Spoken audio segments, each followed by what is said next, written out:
está? ¿Qué tal? Vamos a hablar sobre la coyuntura y vamos a ver si es que realmente este Congreso es obstruccionista o no. Bueno, comencemos. Congresista, usted, el presidente, dice que ustedes no pueden fiscalizar, ¿no? Les han quitado, quiere quitarles esta función que aparte de representar, legislar, es parte de sus funciones, ¿no? Y que ese viene a ser el fondo del tema. Que este Congreso es chúcaro, este Congreso no puede ser manejado como ellos quisieran, y entonces es un Congreso que investiga. Y eso es lo que les da bastante temor y bastante miedo, porque la investigación del tema Chincheros se paralizó apenas él entró, y la investigación sobre el tema con Nirsa, en el cual él negó su participación inicialmente, o sea, le mintió al país en una conferencia de prensa, lo tiene muy asustado. Y el Congreso tiene que investigar. ¿Cómo va a investigar un tema que es además una secuela del tema de la bajada? Porque hay que explicarle a su audiencia que las labores principales del Congreso son fiscalizar, representar y legislar. El presidente dice que la principal es legislar. Ninguna es la principal. Ninguna es la principal, y además en un Congreso donde hay tantas personas, tantos grupos y tantas especialidades, hay quienes se especializan en unas o en otras. Por ejemplo, yo siempre he sido, desde que ingresé al Congreso en el año 2001, siempre he sido miembro de la Comisión de Fiscalización. O sea, yo me considero sustantivamente un congresista fiscalizador. Por el pasado previsto, tal vez. Así es. Y no soy, o sea, que tengo proyectos de ley presentado, pero no es mi tarea tratar de aparecer en un ranking de que presenté tantos proyectos, sino lo esencial es fiscalizar. ¿Por qué? Porque es justamente la manera en la que funciona la democracia. Nosotros representamos a quienes han votado por nosotros, y somos los que le decimos al Poder Ejecutivo qué es lo que tiene que hacer con el dinero de los peruanos, y fiscalicemos eso. Por eso es que hay comisiones del sector, lo mismas que ministerios, ¿no? Exactamente, esa es la tarea del Parlamento. Pero el presidente Vizcarra sale y dice, no van a encontrar nada, pueden investigar 10 veces si quieren. Pero bueno, no. Y yo digo, su hermano lo hace quedar muy mal, porque en la misma semana en la que dijo eso, se niega a venir a una citación hecha no por grado o fuerza, sino una simple invitación, y encima manda un documento altanero mostrando pues que algo así como diciendo, mi hermano es el presidente, no se metan conmigo, como si fuera una monarquía este tema, y diciendo de que la citación del Congreso es ilegal. Porque diciendo que en un determinado tiempo no lo investiguen, una cosa así, ¿no? Ya, entonces eso es lo ridículo, pues, porque las investigaciones se hacen desde que comienzan los temas hasta que terminan los temas. Y si dentro de un lapso de 10 años tú cometiste delitos entre el 2005 y el 2006, por decirte, no es que no tengas que ver los antecedentes y ver las consecuencias. Entonces, esas cosas son las cosas que decide el Congreso. Pero cuando se tiene miedo, o cuando se tiene rabo de paja, es cuando ya se recurre a este tipo de estrategia. Claro, pero la congresista Yana Sánchez ya retiró el pedido para investigar este mensaje presidencial que muchos dudamos de que haya sido aprobado por el Consejo de Ministros, porque hasta ahora no ha mostrado ningún audio, ¿no? Bueno, pero sí, y no lo van a mostrar porque lo deben haber borrado, pero sí ya se cuenta con las actas. Y en el acta de la sesión del Consejo de Ministros del día 26, en donde vieron el tema, no aparece para nada el tema de la propuesta del adelanto de elecciones. Y sí, más bien aparece en el acta del 31 de julio, o sea, 3 días después. Y la verdad es que eso demuestra de manera palmaria de que haya habido vulneración de la Constitución, porque esta señala que los mensajes ante el Pleno del Congreso del 28 de julio tienen que ser aprobados por el Consejo de Ministros. Y no puede haber un contenido que un ministro no lo haya conocido previamente. En ese momento se notaba que el mensaje estaba dividido en dos partes, ¿no? Uno que orientaba los proyectos al 2021 y otro que al final, coleando, ya decía que sí, que voy a presentar las elecciones, ¿no? Así es. Pero además salidas que son evidentemente exabruptos, ¿no? Porque las etapas de los exabruptos del señor Vizcarra son bien notorias. Cuando hubo un gran escándalo de escuchas en materia de corrupción en el Poder Judicial, su respuesta fue: no se reelijan los congresistas en el mensaje del 28 de julio. Cuando después de eso se le ocurrió el tema de la reforma política, toda la discusión era de que él iba a considerar interpretar que un voto de confianza que se le dio podía no ser voto de confianza, ¿no es cierto? Y había toda una discusión de constitucionalistas, etcétera, etcétera. Vino el 28 de julio y todo el mundo dijo, bueno, a ver, ¿qué respuesta va a traer sobre ese tema? No, ya no le interesó. Ahora viene con el otro tema de adelantar las elecciones. Que es una huida hacia adelante, ¿no? O sea, puras huidas hacia adelante para tratar de manejar crisis creadas por él mismo. creadas, fomentadas por él mismo. Y yo ya estoy casi convencido de que lo que él está buscando es que en el país se produzca una situación tan, digamos, levantisca, que el poder sea entregado a una corriente rupturista, ultraizquierdista o irresponsable, como las que son proponiendo desde el Palacio de Gobierno. Usted va a integrar este grupo que se creó para investigar las encuestadoras, ¿no? Así el es. presidente también se ha quejado por eso. ¿Qué es lo que se va a investigar? El presidente dice que ustedes están molestos porque le dan alta evaluación, ¿no? Primero quiero señalar lo siguiente. En la comisión investigadora de la gestión de Montesinos y de Fujimori del año 2001, que yo presidí, se investigaron a las empresas encuestadoras. O sea, no es la primera vez que esto va a ocurrir. Las empresas vinieron acá, fueron citados, yo recuerdo clarito, el señor Corrado, todos los señores CPI, todos fueron citados al Congreso. ¿Por qué? Porque las encuestadoras constituyeron uno de los elementos sustantivos con los que Montesinos manejaba la opinión pública a través de los medios que ya había capturado. El propio Montesinos lo dijo. Cuando nosotros interrogamos a Montesinos en la base naval, Montesinos dijo eso. Entonces, ¿qué vamos a decir? ¿Vamos a mirar para otro lado? No, tuvimos que hacer esa investigación y ellos tuvieron que venir. Y efectivamente ahí se sembraron las dudas y en el informe aparece cómo las empresas encuestadoras recibieron dinero de parte del señor Vladimir Montesinos. Bueno, no es el mismo caso ahora, pero sí es un antecedente de investigación. Ahora, lo que ha hecho el congresista Becerril fue hablar de la metodología. A mí no me parecía el tema de fondo. Yo cuando intervine dije lo siguiente, cuidado, aquí lo que me interesa es lo siguiente. El señor Maximiliano Aguiar, que es el principal asesor del presidente de la República, está acusado en Argentina de manipulación de encuestas. Y hay videos que están en la red en donde él hace entrevistas y en donde él dice que se manipulan las encuestas. Entonces, la pregunta es, ¿está el señor Maximiliano Aguiar, que es un turista argentino, en Palacio de Gobierno haciendo la tarea de manipular encuestas? Esa es la pregunta. ¿Y no la pueden contestar? ¿Qué? ¿Lo quieren ocultar? Y la pregunta también es, he visto que Jimmy Belet ha dicho que el BID ya no pertenece al BID, ¿no? ¿Quién le paga a ese señor? ¿Quién le paga a Aguiar? Esa es la gran pregunta. Y entonces, ¿este gobierno tiene transparencia? O sea, ¿cuántas veces hemos hablado del señor Aguiar? ¿Cuántas veces ha salido en los periódicos el tema del señor Aguiar? Y nunca el presidente de la República lo menciona. Es exactamente el mismo ambiente que había cuando se empezó a hablar de Montesinos. Yo lo dije también. Era Caretas, la única revista que ponía Montesinos, Hillary le puso una portada, lo seguían, le encontraron una foto, ningún medio hablaba del tema. Y a Fujimori jamás le preguntaban de ese tema. Ahora es lo mismo, o sea, esto es un tema tabú. Y cuando le preguntan dice que le paga Banco del Mercado de Desarrollo cuando sabemos que no es así, ¿no? No es así, y además, ¿por qué?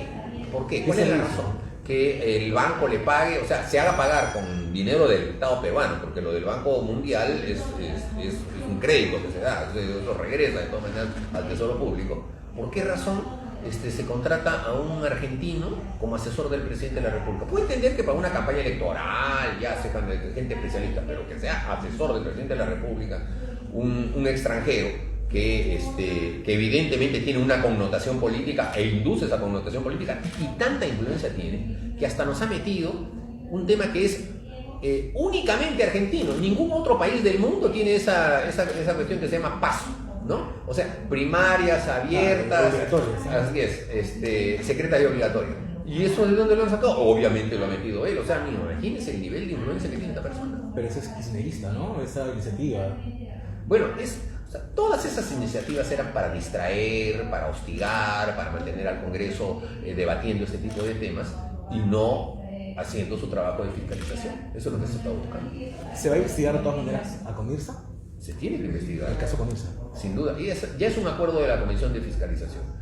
Y se va a solicitar facultades de comisión investigadora al Pleno del Congreso. En eso no se da marcha atrás. No se puede dar marcha atrás. Y lo de Chinchero tampoco. Además, lo de Chinchero no lo ha propuesto esencialmente la oposición. Este es un pedido que lo hizo el congresista García Belaúnde, que viene desde el periodo anterior, ¿eh? O sea, desde el gobierno anterior, cuando estaba todavía el señor Humala, ya este tema empezó a hablarse. Y cuando ya se ha materializado a partir del gobierno del señor Kuczynski, cuando el señor Vizcarra era ministro de Transportes y Comunicaciones, el tema ya reventó. Y entonces en ese momento se planteó la comisión investigadora. Hasta ahora no se ha investigado porque, claro, pues, o sea, logran hacer que haya pies de plomo aquí en el Congreso, pero se tiene que investigar de todas maneras, un tema escandaloso. Porque es absurdo que Firmino Molinelli le abran una investigación preparatoria, le pidan medidas restrictivas cuando por firmar la adenda que fue por orden de Vizcarra, ¿no? Y a él no le pasa absolutamente nada. O sea, es obvio de que la señora Molinelli es la parte más delgada de la pita, ¿no? Y quieren que se rompa por ese lado, pero a ella simplemente le hicieron hacer un acto de carácter administrativo. Pero el responsable político del sector y del contenido del documento que se firmó es el ministro. Y el ministro Vizcarra permitió una leguleyada, modificar un contrato en su propia adenda. Antes era una asociación público-privada en la que el privado se acerca al Estado y dice: yo le hago un aeropuerto, y el Estado le dice: muy bien, usted va a hacer el aeropuerto y lo paga usted, y después yo le permito, eso sí, cobrarse la plata con su administración. Entonces, eso es una iniciativa privada. Pero desde que después yo le digo: no, ahora yo te voy a dar la plata para que lo hagas porque tú no la tienes, que son 40 millones de dólares, entonces cualquier empresa podría haber dicho: oiga, si el tema era que usted iba a poner la plata, yo sí hubiese participado en una licitación y no en una APP. Y entonces se asusta el señor Vizcarra y cancela el contrato. ¿Y qué cosa hace el consorcio? Se vacía y pues dice: oiga, tengo un contrato firmado con el Estado peruano y ahora me lo están incumpliendo y él te está demandando 275 millones de dólares. Entonces, tiene que responder por eso, ¿no? Él va a tener que responder por justamente el señor Vizcarra. Él fue el responsable y eso es un chiquín también. Lo que me pareció a mí inédito es que el presidente se queje de que 5 ministros de Estado vengan aquí al Parlamento a comparecer, habiendo temas tan importantes como, por ejemplo, el ministro de Salud tiene que responder por la muerte de más de 1.200 niños, se está tratando el tema del presupuesto en estos momentos, el proyecto de adelanto de elecciones. ¿Qué raro tiene que los ministros vengan? Es obligatorio que los ministros vengan. Y el congresista Torres, en su intervención, ha demostrado de que en este periodo es donde menos vienen y se quejan más, porque en todos los periodos anteriores se hacían mucho más interpelaciones y hasta censuras. Yo recuerdo que además nosotros teníamos, en la época que éramos 36 congresistas apristas y Alan García era presidente, teníamos la consigna de siempre votar a favor de las interpelaciones de los ministros apristas, justamente para que los ministros apristas sepan que tienen en el Congreso la oportunidad de venir a decir sus cosas, porque no había nada que temer. Ningún ministro aprista venía y decía: uy, vote en contra. No. Ellos tienen la consigna de no venir porque no tienen nada que decir, quedarían en ridículo. Ese es el problema. Y vamos a explicarle a la gente que una interpelación es lo más fácil para alguien que ha hecho una buena gestión, porque te dan las preguntas para adelantado, tienes tiempo para armarlas con tu equipo, no querer venir ya que eres un incompetente. Ya es incompetencia. Pero la verdad sea dicha, este gabinete no tiene nada que mostrar. El señor Vizcarra le dijo a la periodista Mónica Delta que iban a construir 1000 escuelas, eran 19, y que se iban a inaugurar 80 hospitales. No hay absolutamente nada. La famosa pregunta de Beto Ortiz: una obra. Ni una, No tiene nada que exhibir. Y lo que está haciendo ahora es inaugurar trochas sin asfaltar. O sea, carreteras sin asfaltar, o si no, pintan la pared de una escuela y va y la inaugura, ¿no? Entonces, es un gobierno a la deriva que no ha encontrado mejor solución que hacer pura politiquería contra el Congreso porque cree que eso le da réditos. Pero los peruanos sí se dan cuenta, porque hay preguntas de las encuestas que no se publican. ¿Usted cree que el presidente Vizcarra lo está haciendo bien? Solo 8% contestó que sí. Esa pregunta, ¿por qué no la publican? Está en la misma encuesta de ellos, ¿por qué no la publican? Claro, a ver, el congresista Miguel Torres mostró con data dura que este Congreso no era obstruccionista, no solo él, también Alfredo Torres lo ha dicho Oliva ayer. ¿No se aprobaron acaso el presupuesto, las facultades y casi todos sus proyectos de reforma política y judicial? ¿Por qué se dice que este Congreso es socialista? Eso es lo que no entiendo. Bueno, pues porque tienen la estrategia nazifascista de la propaganda pura. Por eso es que es importante investigar a este señor Aguiar, porque es muy probable que él haya traído este tipo de conceptos. No olvide usted que el peronismo estuvo pues históricamente vinculado más al eje, o sea, a los nazis y a Franco que a los partidos democráticos. Pueden haber aprendido muchas cosas ahí, pero esa visión es la que lo está llevando a él a cometer todos esos tropiezos. Claro, porque ¿qué obstruir el Congreso para evitar que el presidente muestre alguna obra? Sí. Nada. En absolutamente nada. Y además podría venir cuando quiera. No solamente se ha demostrado que no tienen mucho que exhibir, sino que tienen mucho que ocultar. Y ese es el gran problema. Que si saben que si vienen al Congreso, las preguntas que se les van a formular no las van a poder contestar y por eso es que tienen temor. Y lo que yo veo es que, al contrario, ¿no? Vizcarra actúa como un buleador y los congresistas como el orden de la clase, porque incluso aprobando sus proyectos de reforma política se han quedado sin reelección. Hemos retrocedido en esas cosas y en muchas otras. Por ejemplo, yo recuerdo hace poco, en el mes de junio, como una cosa que la pasaron así de rutina, presentaron un proyecto de ampliación presupuestal, lo hemos aprobado en junio. Y yo me puse a leer y vi que había una asignación de 480 millones de soles para consultoría y publicidad estatal. Entonces yo dije, oigan, señores congresistas, le dije a los humoristas, ustedes están votando para darle 480 millones de soles a las famosas consultorías, que están todas manejadas por caviarismo, y además para que siga habiendo más publicidad que ya sabemos que va contra ustedes. Y yo lo veo a los fujimoristas, el único que más o menos dijo, sí, tiene razón, fue Becerril. Todos los demás, a pesar de eso, votaron a favor. Y yo me acerqué donde la congresista Salgado, y la congresista Salgado tuvo una respuesta que era, en ese sentido, interesante, o sea, no mal. Bueno, ella me dijo algo así como que estaban ellos contribuyendo a la gobernabilidad, o sea, que lo hacían por eso. ¿Ya? Y está bien, pues, o sea, es un aporte que ellos están haciendo. Y mira la respuesta. Un aporte desprendido, ¿no? Un aporte de desprendimiento, ¿no es cierto? Y mira la respuesta que le dan. Entonces, ese es el tema, ¿no? Claro, hay miedo todavía en parte de congresistas, digamos en la mayoría, de quedarse sin trabajo, porque ¿diría usted que es el Congreso más manso que le ha tocado integrar? Sí, porque es el Congreso que más no políticos tiene. O sea, de todos los congresos que yo he tenido y que he visto, en todos ha habido la mayoría de independientes, ¿ya? Toda la gente que trajo Toledo eran puros independientes. Los que entraron con Humala eran independientes, pero habían bastantes de izquierda que empujaban. Este es el que más independientes tiene y entonces están mirando solamente no tienen una visión partidaria, no tienen una visión de conjunto. El fujimorismo tenía un enorme número de independientes que fue lo que los afectó en los últimos años y se estuvieron desmoronando. Pero yo veo que han tenido ahora una suerte de recomposición y se han reunificado un poco, ¿no? Han manejado mejor, se han recompuesto. Y creo que eso ha sido justamente por el hecho de que su lideresa pesa, porque eso los amalgama, ¿no? O sea, cuando te atacan también te amalgama un poco y eso digamos, es un efecto no deseado por parte del gobierno. Analistas, bueno, constitucionalistas entre comillas, vamos con nombres, Luciano López, César Landa, Eguiguren, el mismo ministro Ceballos dice que se puede presentar cuestión de confianza amarrada a un proyecto de reforma constitucional, cosa que opinan lo contrario, destacados constitucionalistas que han emitido un informe al respecto. ¿Usted cree que el presidente va a empezar a presentar cuestión de confianza si se rechaza su proyecto como parece ser? No puede, pues, está clarísimo. Esos que tú has mencionado de constitucionalistas no tienen nada. Esos eran abogados de Toledo.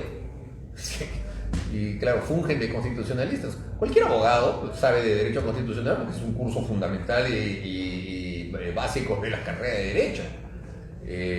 Obviamente hay personas que se han súper especializado en eso. Entonces, mi profesor, por ejemplo, fue Domingo García Belaúnde. Yo creo que el constitucionalista más importante del país. Así es, el constitucionalista con mayúscula, ¿no es cierto?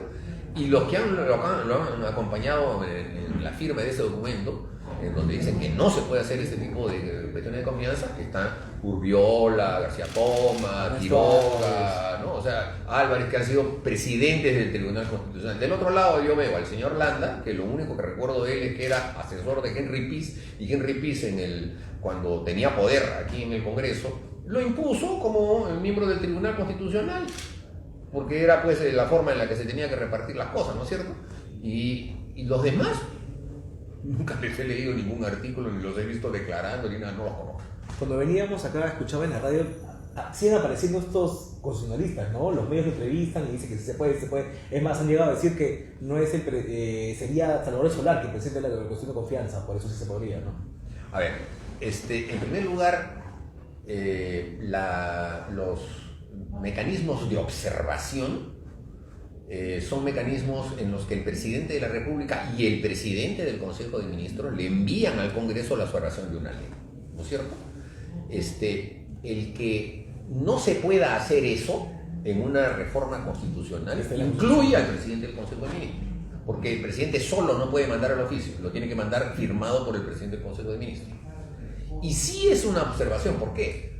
Porque cuando le llega un proyecto de ley para que él lo firme y no está de acuerdo, ¿qué es lo que él hace?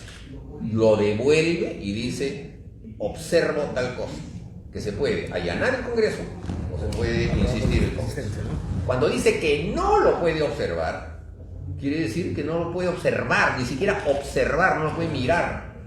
No puede, entonces, si no puede observar, menos puede hacer cuestión de confianza, puede, mucho menos, porque la cuestión de confianza es específica para poder obtener un resultado que va más allá de la simple observación. Entonces, el que puede lo más, puede lo menos. Y el que no puede lo menos, no puede lo más. Claro, estamos de acuerdo en que no se puede, pero el Congreso ya aprobó anteriormente una cuestión de confianza amarrada a proyecto de reforma política judicial. ¿Eso no siente un nefasto precedente? No es igual, porque no estuvo amarrada, en realidad. Por ejemplo, acá nosotros votamos en contra. Coincidió, digamos. Pero ese voto de confianza que solicitó el señor del Solar era un voto a su gestión, porque para eso nomás se pide. Ahora, él puede haber dicho, sí, ahora presentamos los proyectos, pero ya se le votó la confianza. Él no podía, era ridículo interpretar que la confianza iba a ser denegada si es que los proyectos no se aprobaban. Y de hecho, no se han aprobado pues la mayoría de los proyectos, o se han modificado. A ellos ya no les interesó, El tema de la inmunidad parlamentaria que pasó al Tribunal Constitucional no les gustó, hicieron un escándalo. ¿Y qué? ¿Acaso lo han observado? No lo han observado. Mucha bulla hicieron, ¿no? Sobre esto de la cuestión de confianza diferida, y al final no dijeron nada, ¿no? No, ya, o sea, ese tema lo enterraron, lo cual quiere decir que no tienen pues, realmente posiciones tomadas. Lo que hacen es simplemente improvisar políticamente para seguir teniendo al Congreso arrinconado. Entonces, si el presidente... Eso va en función de la pregunta anterior tuya. Si el Congreso se va a dejar arrinconar, si la mayoría del parlamentario considera que la mejor manera de mantenerse es retrocediendo, cometen gravísimo error. Porque mientras más retrocedes, más te golpean. ¿Y qué se debería hacer entonces si el presidente presenta una cuestión de confianza? ¿Sería un motivo de vacancia, ¿no? Una cuestión de confianza inconstitucional, digamos? Sí, pero yo estoy ya convencido de que el presidente ha incurrido en varias infracciones constitucionales que merecen su vacancia. Si él hace eso, obviamente sería una adicional. Y además ya sería prácticamente iniciar el camino de un golpe de Estado. Y si él hace una confianza después de del debate, evidentemente, o sea, profundiza su equivocación, porque en todo caso tendría que haber sido antes, pero ya está en debate y ya no puede hacerse después. Claro, pero que lo haga antes, ¿no? Si se va a archivar, supongo, ¿no? ¿Cómo están los ánimos en la Comisión de Constitución? Bueno, yo creo que va a prevalecer el criterio de que se archive. Espero que prevalezca el criterio de que se archive, porque ya que el Congreso puede ser arrinconado para que se adelante a santo de que el proceso electoral, es simplemente caer en el juego de estas fuerzas oportunistas que son las que ayer quisieron marchar y que hicieron el soberano ridículo, ¿no? Este señor Guzmán, qué ridículo, francamente. O sea, 2 cuadritas en su partido, es un sujeto que no habla absolutamente nada de ninguno de los problemas del país, no le interesa. Pero cuando hay un tema electoral en el que hay una cámara, ahí aparece. ¿Qué tipo de candidatos son esos, por favor? Y no sabemos quién lo patrocina tampoco, quién lo financia. ¿No? Bueno, ¿no? En el periodo, en la elección anterior se conocía de que un gran grupo económico estaba detrás de él, ¿no? El hombre más rico del Perú y uno de los más ricos de América Latina, decían. Así que, y además tenía un equipo económico, el de Macroconsum, creo que era el que estaba ahí, no sabemos si lo seguirá teniendo. Pero hay una entrevista bien interesante del señor Guzmán en YouTube, en donde él muestra su proclividad a convertir algo así al Perú como una especie de aliado fundamental de Israel, ¿no? Y que él mismo dice que se va a convertir al judaísmo y lo está diciendo en Estados Unidos y en inglés. Entonces algunos dijeron en ese momento de que parece que había una bolsa grande que tenía ese origen detrás de él. Tendrá que aclararlo, ¿no? Habrá que ver. Usted va a presentar moción de vacancia de todas maneras. ¿Por qué tema sería? Hay varios temas, hay que comentar. ¿Por qué? Por los audios de Tía María, por la N Chinchero, por los aportes irregulares de casa. Tiene para elegir, ¿no? Sí, y yo creo que hay que ponerlos todos para darle consistencia. Ahora, tú me dices, usted va a presentar de todas maneras. No voy a presentar de todas maneras si es que no tengo el número de firmas, porque para presentar, como es como una moción, se necesita un mínimo de 18 firmas y para admitirse 35. Pero sí la voy a promover, porque considero de que cuando un presidente de la República infracciona la Constitución, uno no debe hacer cálculos. Uno lo que tiene que hacer es simplemente hacer cumplir la norma y la ley. Entiendo que muchos de mis colegas parlamentarios, que aunque en privado te digan que está bien, el público no lo quieran hacer porque no quieren aparecer beligerantes y creen que con eso están atizando la discusión del Congreso. Pero bueno, aquí hay una discrepancia de criterios porque en mi modo de ver uno no tiene que estar viendo ese tipo de consecuencias, tiene que estar viendo lo que realmente dice la ley. Tiene que leer a Churchill, ¿no? Evidentemente, tiene que, o sea, en lugar de transar como hizo Chamberlain con Hitler, había que escoger el honor, ¿no es cierto? Pero escogieron el deshonor y tuvieron la guerra, como dijo Churchill, efectivamente. A ver, el premier venezolano ha dicho que estamos en una situación tal cual como la del 2000, luego de que salieron los videos, que renunciara a Fujimori. ¿Usted siente que estamos en una crispación política de esa magnitud? No, en absoluto, en absoluto. Lo que ocurrió en el año 2000 fue el agotamiento del modelo dictatorial de Fujimori digamos, la ruptura constitucional fue simplemente un resultado, una consecuencia, una adecuación a ese desmoronamiento de un gobierno autoritario. Hoy, mal que bien, todavía estamos gobernados democráticamente. Y lo que estamos haciendo es tratar de fortalecer la democracia. No es que estemos saliendo de un régimen dictatorial para formar una democracia. Más bien parece que estamos saliendo de una democracia para pasar a un régimen dictatorial.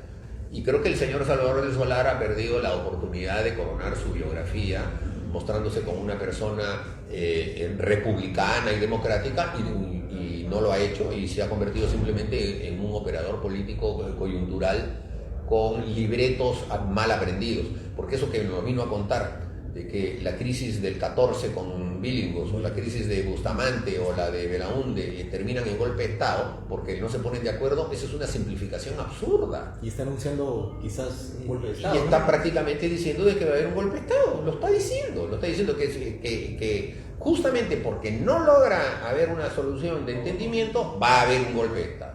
Ahora, ¿quién va a hacer el golpe de Estado? ¿El Ejército, la Marina?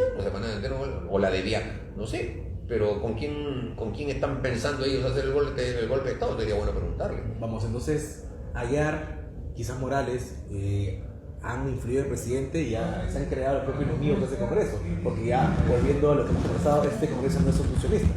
Sí, pues, pero necesitan un enemigo, ¿no es cierto? Y el depositario de todas las broncas políticas siempre es el Congreso, porque en el Congreso hay de todo. Como es un órgano colectivo, habrá pues gente que comete irregularidades, delitos y que les permite a los enemigos del Congreso generalizar, ¿no es cierto? El caso de Mamani, el caso de Salaverry, los últimos sancionados, el caso de la congresista Ponce, que los generalizan. Siempre ha sido así. O sea, yo la verdad que la ventaja de tener la edad que tengo y la trayectoria que tengo me da la posibilidad de darme cuenta que siempre ha sido así. Desde el año 2001 al Congreso lo han vapuleado con todo por congresistas que tenían ese tipo de comportamiento. Pero que son la representación de Perú. ¿Quién los eligió? Nosotros mismos, los peruanos los hemos elegido, ¿no? Democráticamente. Los mismos peruanos van y votan. Entonces por eso yo digo, el pueblo peruano pues actúa de esa manera y se tiene que respetar. Y siempre pongo el ejemplo del congresista Gerardo Saavedra Mesón, porque él, el año 2000, juró por Dios y por la plata. Famoso, ya falleció, juró por Dios y por la plata el año 2000. El año 2001 volvió a haber elecciones, o sea, al año nomás, no estamos hablando de que 5 años después. Y Perú Posible lo vuelve a poner de candidato, a pesar de ese escandalete. Y en la votación, no solamente salió elegido, sino que tuvo el doble de votos de los que había tenido antes, habiendo jurado por Dios y por la plata. Entonces, incluso cuando vino y juramentó acá, ya casi iba a decir de ganar, sí, por Dios y por la plata, para el pueblo, una cosa así. Entonces, que se respete pues la votación de los ciudadanos. O sea, no nos gustará, pero es la votación de los ciudadanos. Claro, porque como usted decía, ¿quién ha votado por Del Solar?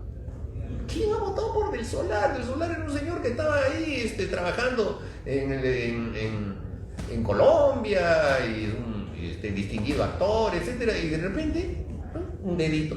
Venga usted para acá, quiere, sí, y le dan todo el poder con una designación. Ese es el cargo. Por eso es que los ministros sí tienen que rendir cuentas del Parlamento, porque ellos son designados a dedo.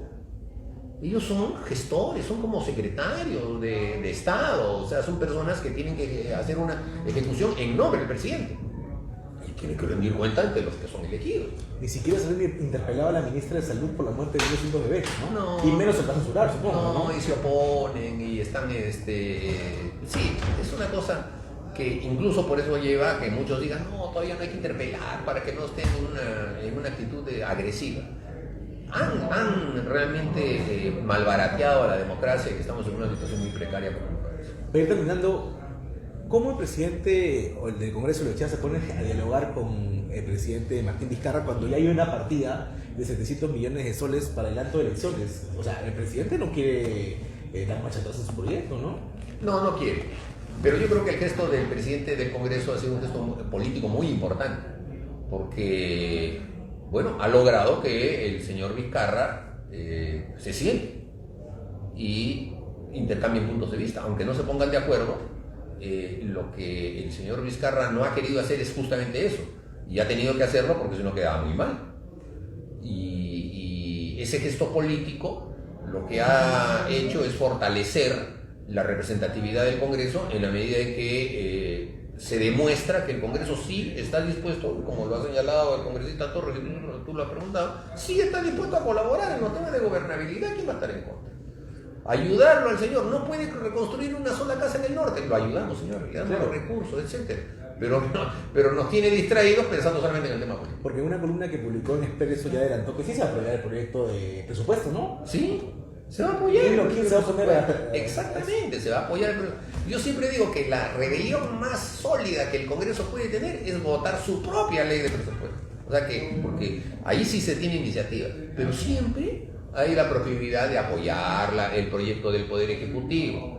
Y el Poder Ejecutivo se da cuenta, porque ya es la práctica, de que necesita el voto de los parlamentarios, entonces viene con mecanismos de entendimiento. Entonces, el ministro de Economía ha estado ya 2 veces en la Comisión de Economía y en la Comisión de Presupuesto, y ha dialogado con todos y ha armado un tema en el que tiene el respaldo de la Comisión. O sea, él sí ha tenido una sólida capacidad de negociación, el ministro de Economía, y además ha declarado que el Congreso contribuye. Lo ha dicho, sí, públicamente. Y el ministro anterior también, que era Torne. Y resulta que estos otros señores vienen, para ellos lo más importante es la camorra del barrio. Y a pesar que a Torne le quitaron la confianza, ¿no? A Torne se le quitó la confianza y él ha tenido la decencia de declarar que nunca había tenido un tipo de confrontación con el Congreso y se habían puesto siempre de acuerdo. Es más, en esta misma sala, cuando viene la comisión a sustentarse y a votarse la ley de presupuesto, están todos los funcionarios, viceministros, director de Tesoro, todos los funcionarios del MEF, y negocian con los parlamentarios. Y ofrecen y van y se estructura una ley en la que los parlamentarios aprueban. La ley que pide el Poder Ejecutivo. Entonces, ¿de qué obstruccionismo hablan? Finalmente, Daniel Salaverry ha anunciado que va a presentar su candidatura por Restauración Nacional, ¿no? ¿Es el candidato de Martín Vizcarra? Bueno, sí, probablemente sea el candidato Martín Vizcarra. Y probablemente Martín Vizcarra lo vaya a descolgar y vaya a poner a otros, o a lo mejor esté jugando con una baraja más amplia, ¿no? Pero esta es la precariedad de la política.